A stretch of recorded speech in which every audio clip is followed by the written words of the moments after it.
Hello, everyone, and thank you so much for joining us for our Fair Housing Month housing webinar. My name is Sosseh Prom, and I am the National Housing Justice Director over at African Communities Together. And I am joined here today by my wonderful colleagues. I am joined by Solomon Ayalew, who is our DC Metro Area Chapter Director, Tsehaitu Abye, who is our Pennsylvania Area Chapter Director, and my love, Sophie Koyate, who is our Membership and Services Manager. So today we are going to have a quick discussion about housing justice and act and what it means to us. We have reached the end of Fair Housing Month, and we have done a lot this month in terms of our respective chapters and what we've been doing in terms of empowering the African immigrant community to fight for the dignity and justice they reserve, particularly in the housing context. And so we wanted to organize this, quick discussion panel, amongst friends and colleagues so that we can kind of highlight some of the work, but also really make sure that the experiences of our community members are centered and emphasized as we kind of move forward with the rest of the year and as we continue our fight for dignified housing for all. So with that, I would like to kick us off with our very first question. And Solomon, this question actually goes to you. And I'd like to start with you because the housing work that we have done in Virginia is essentially what has kicked off ACT's housing program, right? It's the very first time that we've had a housing program. And so I would love if you could please give a brief overview of how our Southern Towers campaign came to be and how it's grown into a broader housing justice movement for ACT.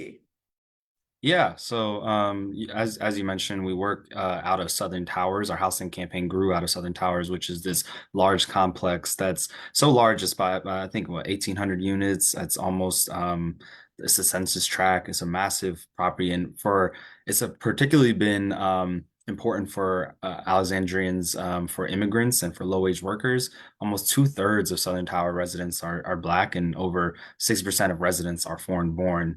So pretty much more than three-quarters of this huge property is coming from, immigrant background, and specifically from Africa, and particularly sub-Saharan Africa.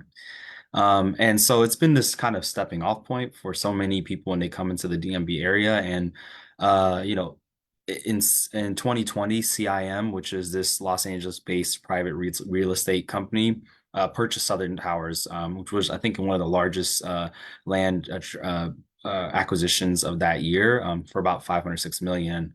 They received financial support from Freddie Mac, and pretty much as I think, yeah, the largest multifamily transaction of 2020. And so that it was a huge purchase, huge deal. And CIM has, been led with 27% of all eviction proceedings in Alexandria. And so people were just getting eviction notices across, like, back and forth across the property. And so they reached out and they were able to get in contact, and we were able to connect with the community there.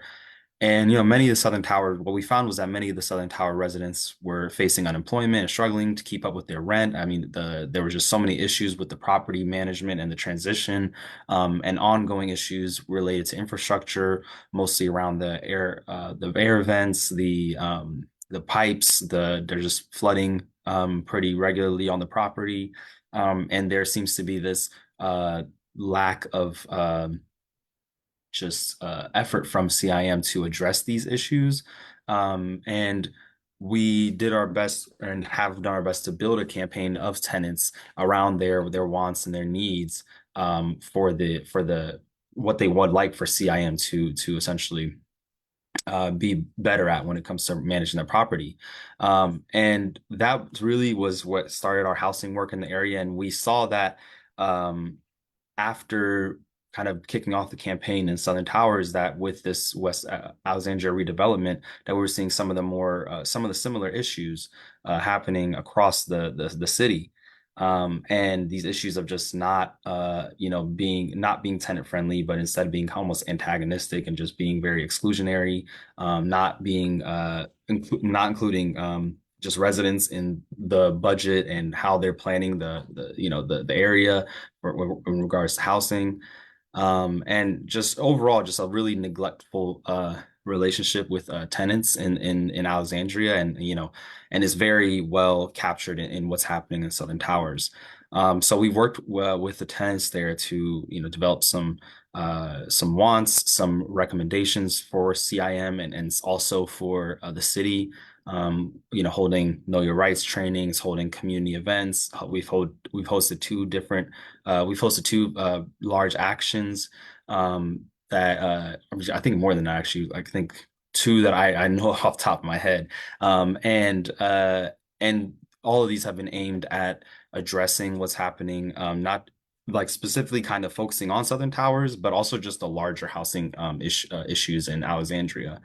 Um, so yeah, we developed some requests and wants that we want to uplift, but we'll get into that a little bit later. But essentially, yeah, it's just what we're seeing is there is this kind of, either by neglect or by intention, uh, pushing out of the people who make up Alexandria and have built it up to where it's at. The people who have, you know, added so much value to the city, whether through the labor that is provided by just them working in these different roles, or through the culture that they're bringing. There's the diversity that comes with that. And it's being done so in a way to appease large landlords and organizations as they're trying to kind of change the face of Alexandria and not include those who have been here up until this point.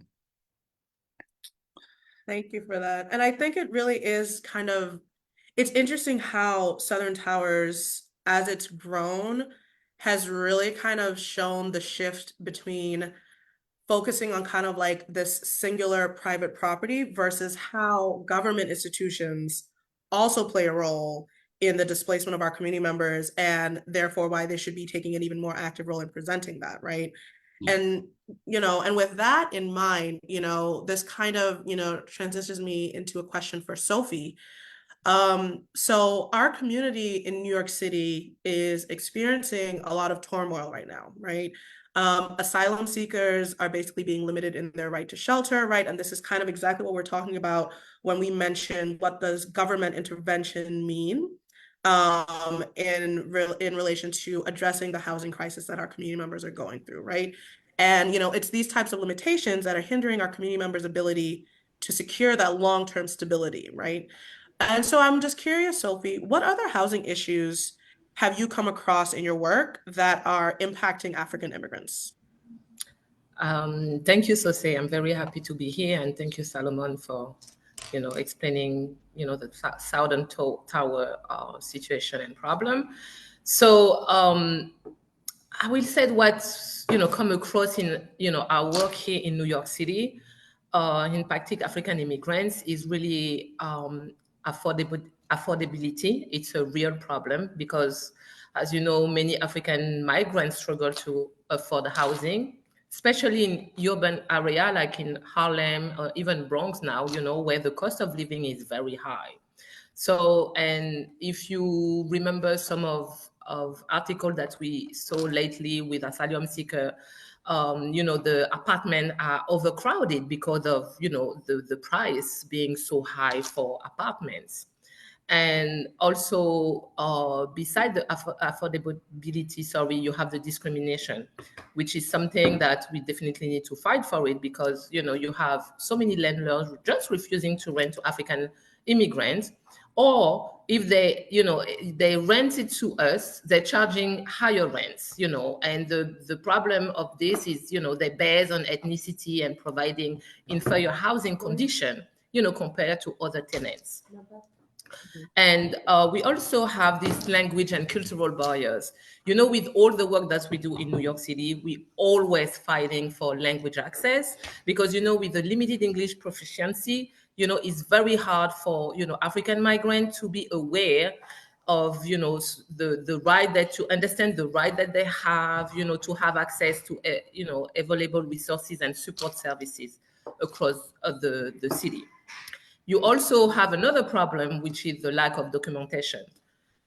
As we know, some African immigrants face difficulties, accessing the housing due to a lack of proper documents. Some of them don't even have a social security number. It's not only asylum seeker. We have many members who are here in the city for more than, or the country for more than 30 years, and they're still fighting, for the immigration process, and, still don't have even a social security number or a credit history. And that's often what, a landlord or housing agencies required. And so I can go on and go on, but I'm going to talk also about the gentrification, especially because, and displacement, especially, in Harlem. And again, you have some area in the Bronx, but in Harlem, the gentrification is a real problem, because that leads, to rising rents, so the property value, higher. And that's why you have, communities going to another, like borough and even another state, which is the closest for us in New Jersey, just because it's just too expensive. So, and the last, I'm going to talk about the inadequate housing condition. So that's also, I talk a little bit about the discrimination, but yes, too often, even when we have housing, accessibility, African migrants have issues, with the poor building maintenance, unsafe living condition, and, lack of essential amenities like heater, water, and sanitation. And if everybody remember, I'm not going to go with all, the fire that we had across the boroughs, but the last one, if we remember, in 2022 with the Bronx fire, where we lost, I think it was 19 lives, including 9 kids, and most of them were from the African community, from the Gambia. And the reason was only because of a bad, heater. So, just to say that how it's very important for us to, to do something for our community. So I'm finally going to conclude by saying that all, addressing this housing issue, so require is not only one phase, it's a multifaceted approach involving, and maybe we're going to go through it after, advocacy, policy reforms, community engagement. That's what we do a lot here in ACT at the New York chapter, the community engagement. We want our community to know their rights or even their obligation too, but put things, in place for them to understand their right and obligation, and definitely we need to increase access to affordable housing program and, and resources to tailor, the need of of our African immigrant communities. So, Yeah. yes. Definitely. Thank you so much for that, Sophie.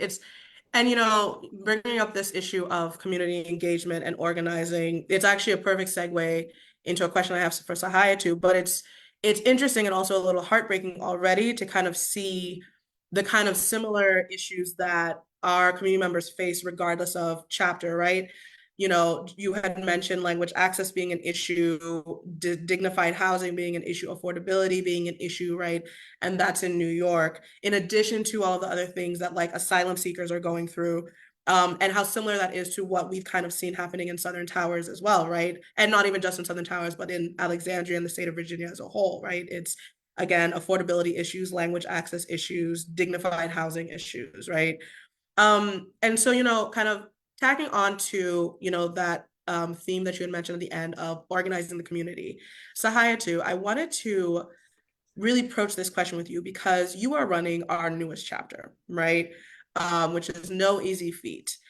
And as we've kind of like indicated, organizing is a really big part of what we do at ACT, right? We are very big on making sure that our community members' voices are heard and centered and valued.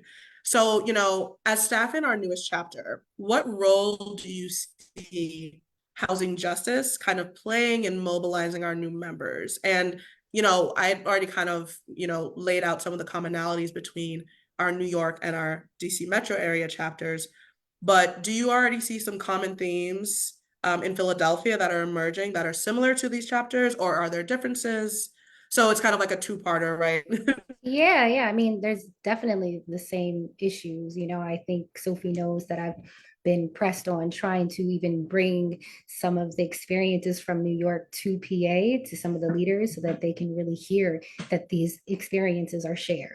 So for sure, Black migrants specifically in both Pennsylvania and New York, DMV are facing similar challenges when it comes to the short-term housing resources and the long-term housing resources. Just like Sophie said, you've been mentioning language access is an issue, community coordination is an issue, limited access to homeless services, and then, of course, funding for affordable housing and the different resources from the federal government. In addition to that, what I'm seeing is in some communities, there's a disconnect with how the local government supports or doesn't support housing justice fights and other issues impacting African immigrants. So a lot of that work around organizing and informing the community is very important, as well as, some community members who are advocating for migrants.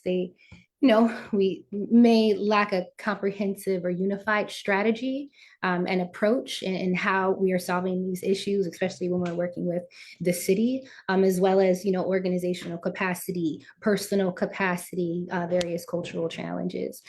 So as a result, communities tend to focus on, individual, maybe for-profit solutions, leaning maybe just to that specific, ethnic community or based on a political relationship that they have, so they're just trying to secure that resource.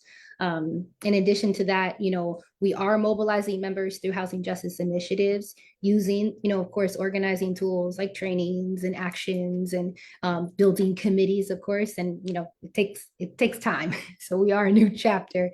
We're somewhere in the base building phase and connecting with those current leaders and identifying leaders. For example, we did start an African immigrant housing survey to assess like top issues impacting renters and homeowners. And we were able to do a good amount of that through deep canvassing during our election cycles last year, as well as this year. And then that way we're able to engage eligible African immigrant voters, right, who are often first, second generation, about their housing experiences. And then also being able to host Know Your Rights workshops, right, in partnership with community organizations who are already working with the immigrant community, as well as, having the attorney there with us and the city of Philadelphia and, the resource that they may have for the landlord. Because as already mentioned, there's a lot of information that needs to be provided, as well as was mentioned, the cost is a unique challenge here, where the cost for a renter may be very similar to the cost for a mortgage. And so we have a goal here, with the housing justice fight. It's also creating an ecosystem of diverse housing justice leaders so that we can approach this challenge in the creative way that we need to.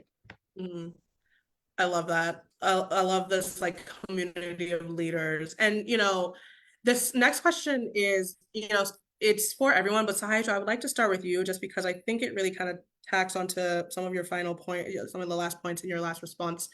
What does housing justice look like, right? In your respective chapter, ideal world, pie in the sky vision. What does housing justice look like for you in Philadelphia for African immigrants? Yeah, I mean, well, definitely housing justice requires a level of political power. So I would say there, we need some power, and we definitely need some political power. So I would say I envision an empowered community, of engaged, informed, brave African immigrants who know their power, like the power of their Blackness, at least when it comes to political power, the fight that we need to continue to do. I want to see these member leaders champion our campaigns, right? Like tell us what and who our targets are, similarly to the DMV, and make sure their voices are the voices of housing justice. So, I mean, in addition to that, a member-led SUSU, right, for unhoused renters, homeowners. So creating that like local economy to support the ecosystem as well. I love that. So I think, my big thing from my takeaway with that is like power, right? Both political, but also community power in the form of that SUSU, right? That kind of like community fundraising aspect. I love it. I'm all about the community. Sophie, let's, talk to you. Same question. What does housing justice like for you in New York City? Okay, so I'm going to start by what Tsehaitu said, about the susu. That's something that's a lot of people do here in Harlem, a lot of African, community member. And I will say by doing that, we can access to home on, like access to home ownership, and increase access to home ownership opportunity for low and moderate income, because we often talk about the low income, but what about the moderate income, African communities who, have historically been excluded from the housing market? So that can be the opportunity for our, the community to have access to, being, a owner. Also, of course, we go back to affordable housing, and the affordable housing will help, our community to, prevent homelessness, homelessness, and is very important because, you know, um, I think ensuring that all residents, regarding their income, have access to safe and affordable housing is very important. And the quality and the safety. I talk about that at the first question that you asked me, but we really need that, ensure that all housing units meet basic standards and quality and safety is very important. And the last thing I'm going to talk about is the tenants protection, because we need really to strengthening tenants' right and protection against unjust eviction. We have too many, and I repeat that, too many community members who come to us and call us saying that, oh, we have to go back. And I'm not talking about asylum seeker. I'm talking about, African migrants who have been in this country for many years, calling us, telling us that they have to, go to the shelter system because of they're losing their house. So we need to protect the tenants, definitely. I love all of that. And I mean, plus one to really everything that's been said, especially like the concept of, also focusing on like people with moderate income, right? Because I think what is easy for us as advocates to forget sometimes, right, is that like there is a tenant to homeowner pipeline. We just don't have access to it, right? And so, for us, it's, based off of like what you're saying, it's like housing justice is one of those things where like that one, you become a stabilized tenant when you have those tenant protections, right? That's that's the version of housing justice, right? You become a stable tenant, and then with that stable tenancy, you get better credit. You have a little bit more disposable income because you're not spending all of your money on rent instead of saving for like a down payment, right? You have some time to look into what other homeownership programs might look like, right? So it's kind of like that pipeline. That also does include not just low income, but you're right, moderate income as well. And Right. so like seeing housing justice, right, as a safe, stable, sustainable connectivity between those two forms of like, housing, right, between tenancy and homeownership. I think that's a great point of like what housing justice could look like. Um, Solomon, I'm gonna kick it over to you. What does housing justice look like in the DMV? Yeah, I think housing justice in the DMV, I would say specifically in Virginia is focusing on that. It's just that having a set of standards that the city can uh enforce and help and bring us in to help enforce, and us as in residents, organizations, people, communities like just that live here. There's a lot of people and a lot of organizations with a lot of interests in Alexandria. It's a booming city right now, and not having a set of standards that can put all the different landlords and all the different interested parties on the same page once they get here and once they join the city, I think is just going to open this very diverse and valuable community, make them more vulnerable. And I think it already is a vulnerable community because there aren't many tenant protections. Getting more support at the state level, of course, having people in office that understand the true issues that he that are happening in Alexandria. And I think some more specific things are just like, allocating enough funding towards the preservation and development of affordable and deeply affordable housing. I think, us and other organizations have done a great job of pushing the city towards like considering and centering affordable housing, but now it's about looking at deeply affordable as what is considered affordable in a city like Alexandria is really still can be not, it's still out of reach for some of our community members. So, having to investing in housing projects and programs such as committed affordable house unit programs, and then helping residents with housing costs by creating a locally funded housing voucher would just be really helpful. And I think there's a lot to learn from other cities that Alexandria can create the models for and just apply.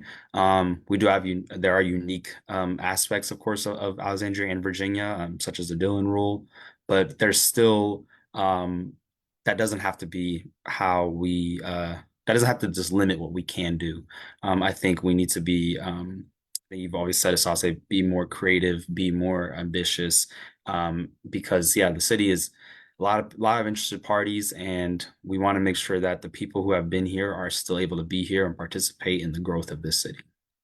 Yep, I love that. And there's been a lot of like themes that have been coming up in this conversation, and listening to the last part of your response, it does bring to mind the question of like, what are concrete asks that we need to put forward to our lawmakers, right? And so you've kind of already answered that in part.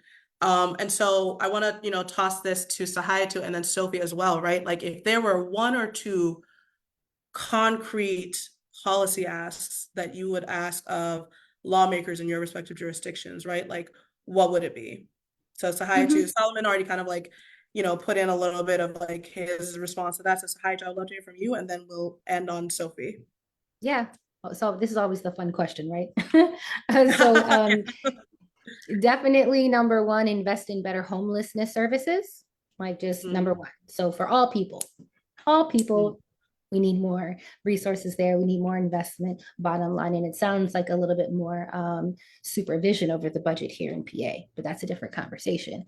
And then replace housing. So replace the language lines, that the city has for like housing resources with like actually trained certified interpreters, maybe even from the community.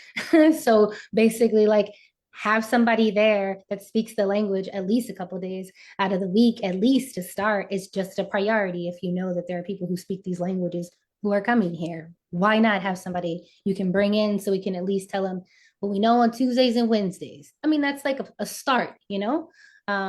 And then, and improve the way the resources are listed on different websites, just really highlighting the accessibility so that we can make sure people can access what already currently exists. And when we bring more things in, make sure it's very accessible too. Definitely. Sophie, you're up. You get the final word. What are some one or two, maybe three policy asks that you have for New York City lawmakers? Let's do four. No, I'm going to do 3. I'm going to do 3.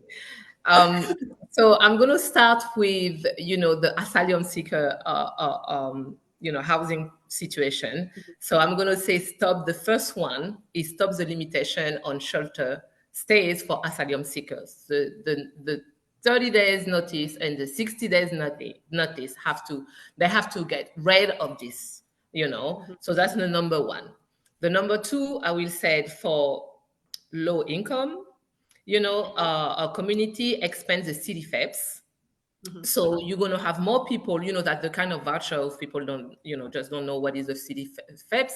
It's like, voucher that we give to mostly low income, community to have access to rental. So if we can expand that, and I don't know how many times all the discussion that we have, it's always, okay, we have that in place already. Why we cannot expand it, And for the moderate income, I will say establish a community land trust that can help prevent, displacement and increase property ownership and stability of African migrants. Because again, as myself being a moderate income and African immigrants, why they don't, facilitate us the even if I speak English and I know where to find my resources, but it's so hard and so complicated for us to have access to, this, to have access to a house is like, why? Because that's why, often we talk about the asylum seekers or the low income community. But hello, we have other African communities who are, they moderate, yes. What do we call moderate income? And they have the how you call it's not the low income. Yeah, they call that the low income buildings. And if you see how much is an apartment, it can be a 2-bedroom for $3,000. So this is not a low income building. This building is for who exactly? You know what I'm saying? So they really need to work on this. And we talk about integration, how to be integrated in the city where they don't even give us the chance, to be part of the city. Yeah. No, I agree. And I love the community land trust, right? Because it does kind of revolve around, I think, the really big emphasis that our communities put on like community agreements, right? But also, I do also love this point of kind of like identifying that there are people of moderate income as well who also need assistance. And in our Philadelphia chapter, Tsehaitu and I literally have been working on know your rights trainings that cater to not just renters, but that cater to small landlords as well, or people of moderate income who would love to become small landlords to be able to supplement their income, and how we can kind of create that symbiotic relationship where we have good tenants and good landlords. But I want to thank you all so much for this incredible discussion. I hope for everyone who's watching on Facebook Live or whoever maybe takes a look at this at a later time on any of our social media channels, that you've learned something from this as well. And we hope that you will all continue to join us in our fight to reemphasize the principle that housing is a human right and that everyone deserves safe, affordable, dignified housing regardless of race, class, gender, religious affiliation, or immigration status. So thank you all so much, and I hope everyone has a wonderful evening.